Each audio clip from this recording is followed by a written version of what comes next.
Imagine for yourself like how good you're going to feel when you get this incredibly difficult task done. And I want to kind of squash that myth that it's an unhealthy activity, people are doing too much and they're beating themselves up.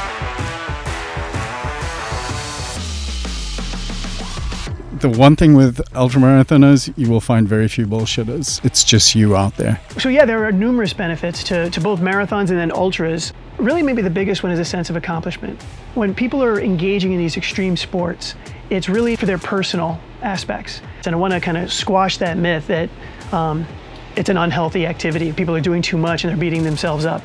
I love the way running, exercise make me feel. I feel awake, alive, healthy. I work in a hospital. I see the effects of chronic illness, what happens when you quit being active, when you quit moving, and I want to be moving for the rest of my life.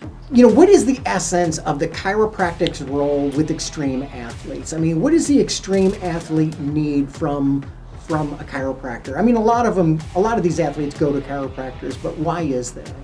Well, the main two things I would think of initially is that they need to maximize their joint performance. Everything needs to be in alignment to be working. So if your skeletal system is not balanced and your legs are, one leg is a little longer than the other by a fraction, a 100-mile run could really throw off your skeletal system. Big deal. Well, anyone who is an endurance athlete has hit a wall at some point. Yeah. And you know, there's nothing that's going to help you go at that point other than grit, determination, and some experience with your training. Isn't that your body telling you, hey, this feels dangerous to me, stop? Right. So nutrition actually can help push the wall a little farther away. The truth of everything you've brought to that starting line is revealed between the start line and the finish line. What changes to get through the last 50 miles? Or is it pretty much always the same?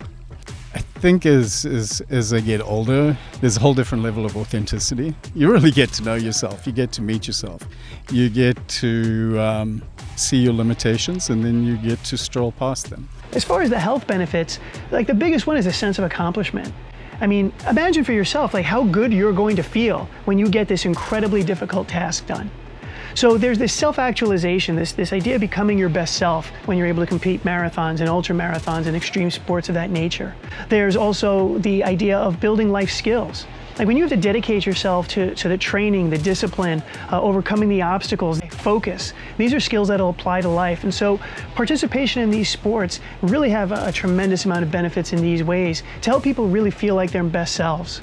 Does these extreme sports get you out of your day-to-day thinking, it gets you out of the stresses of daily life, daily work, and that it helps you transcend? Yes. When you are out here, it is you and the woods. It is you and the trail.